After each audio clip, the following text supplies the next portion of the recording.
C'est en effet le pouvoir de la police. Donc un faisceau de plusieurs éléments qui a poussé le parquet antiterroriste à se saisir de ce dossier un peu plus de 24 heures après les faits. On va retrouver tout de suite en direct Dominique Verdaillan. Bonsoir Dominique, quelles sont les zones d'ombre qu'il va maintenant falloir éclaircir? Eh bien, écoutez, les enquêteurs vont devoir déterminer à quel moment l'homme s'est radicalisé. Est-ce qu'il faut parler d'une radicalisation rapide, récente, il y a quelques jours, ou bien d'une radicalisation beaucoup plus ancienne et à ce moment-là qui n'aurait pas été détectée par son entourage professionnel? Et puis, autre question, est-ce qu'il faut parler d'un acte solitaire ou téléguidé? Les enquêteurs sont en train d'analyser le portable de l'assaillant. Portable où des contacts de personnes proches de salafistes ont été retrouvés. En tout cas, ce soir, on entre dans une autre dimension, car s'il s'agit d'un acte terroriste avéré, eh bien, il a été commis aussi par les services de police. Merci beaucoup, Dominique. Dans l'actualité également, un adolescent de 15 ans a perdu la vie ce matin lors d'un cours de sport. Il a, en parisienne, lors d'une avec la viande bleu.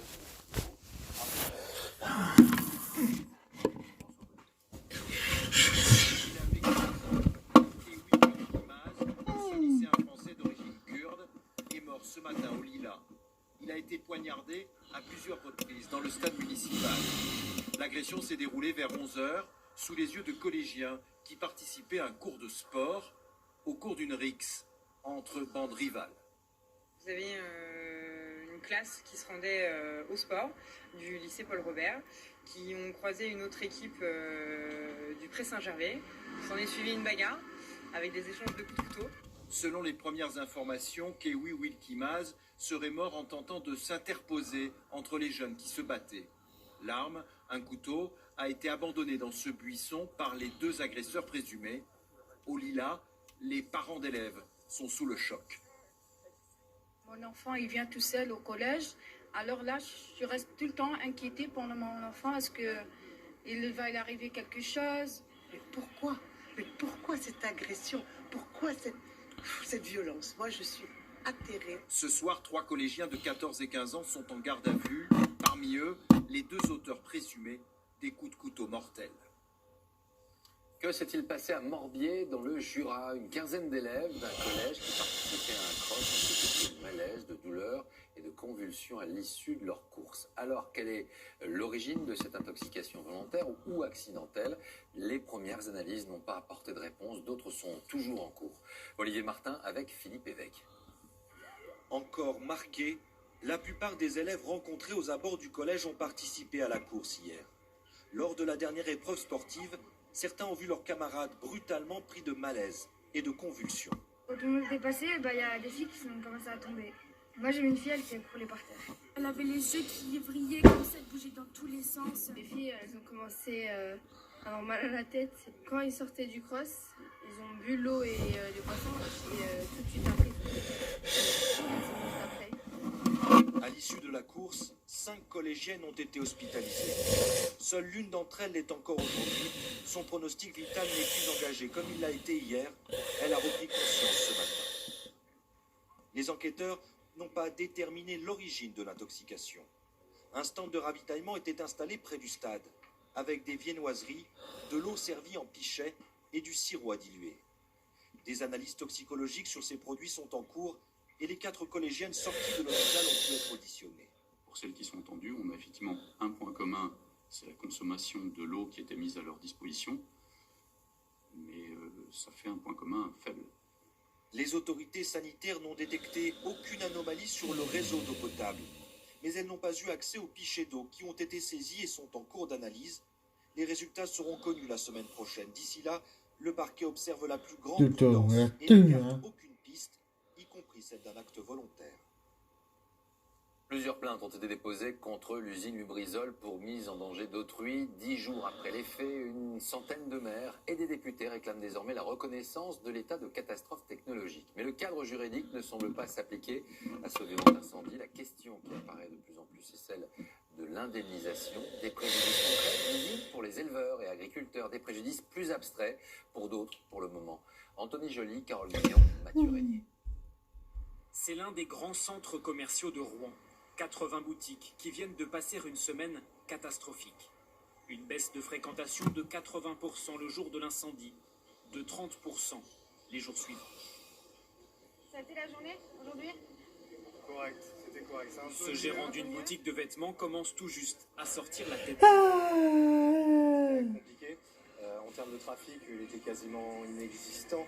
Et en termes de chiffres, voilà, j'en parle pas. On avait une galerie qui était à moitié ouverte, donc oui, ça a été très compliqué. 20% de perte de chiffre d'affaires pour lui, des commerçants qui voient fuir leur clientèle, et une question qui les taraude, qui va payer?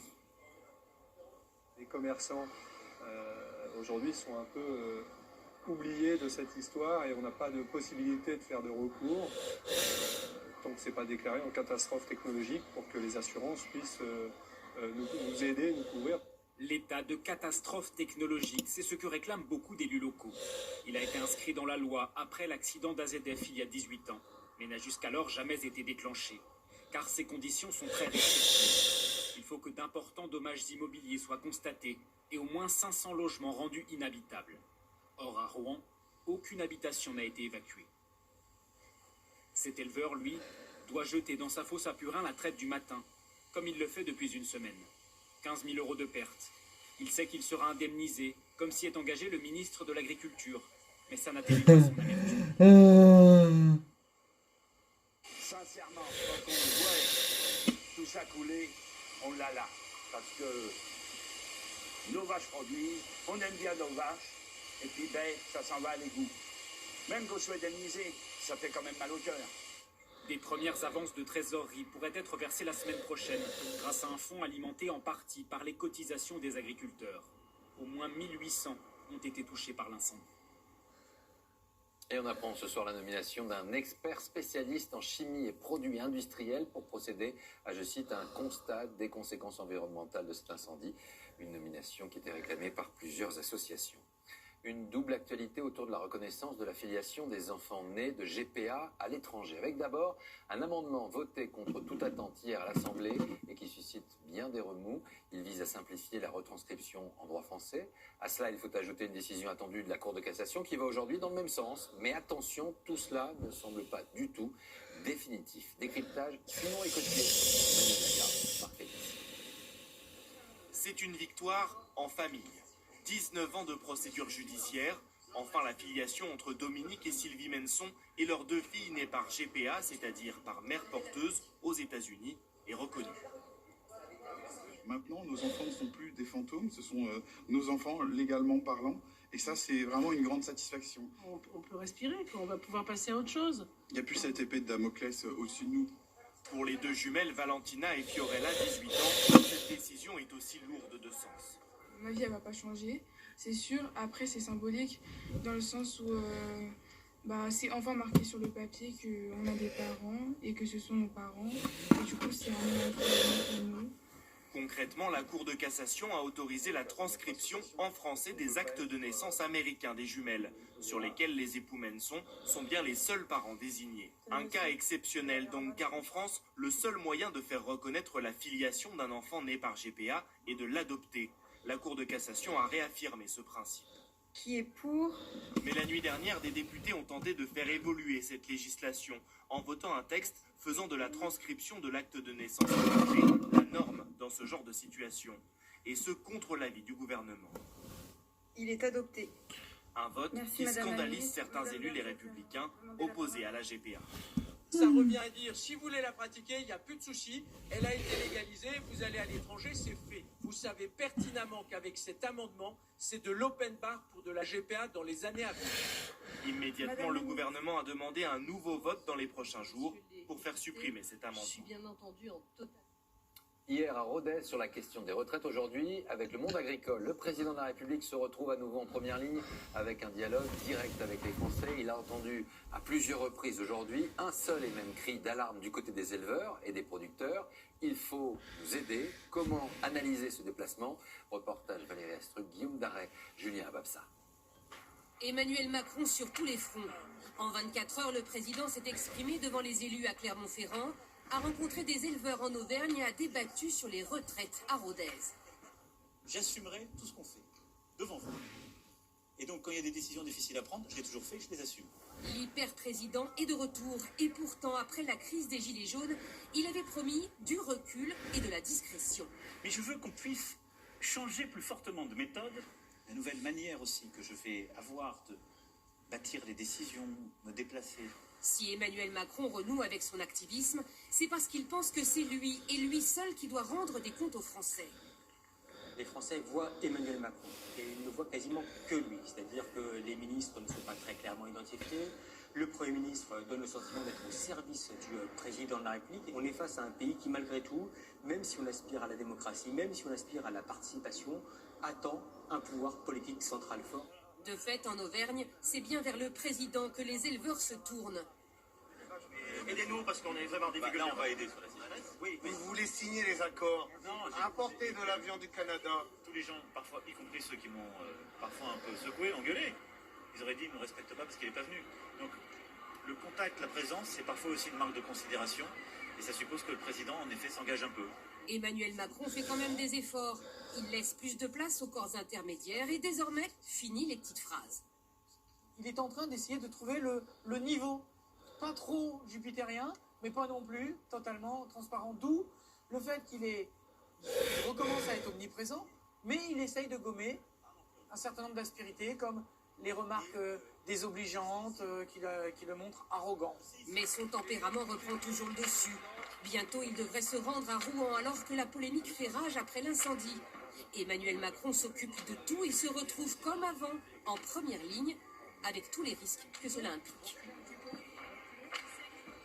Les députés ont donné cette semaine leur premier feu vert en commission à la mise en place d'un bracelet anti-rapprochement pour les conjoints violents. Une violence à laquelle les femmes peuvent être confrontées dans leur vie privée, mais également dans la rue, ce qui pousse certaines d'entre elles à ouvrir les portes de salles de sport de combat. Carole a découvert l'autodéfense il y a 10 ans, après avoir subi les coups de son ex-mari. Elle a désormais ouvert un club de Krav Maga en région parisienne, où la moitié des élèves sont justement des femmes. Jean-Sébastien et Anne Cohen et Merci d'être là ce soir. Cella a découvert le Krav Maga il y a 10 ans.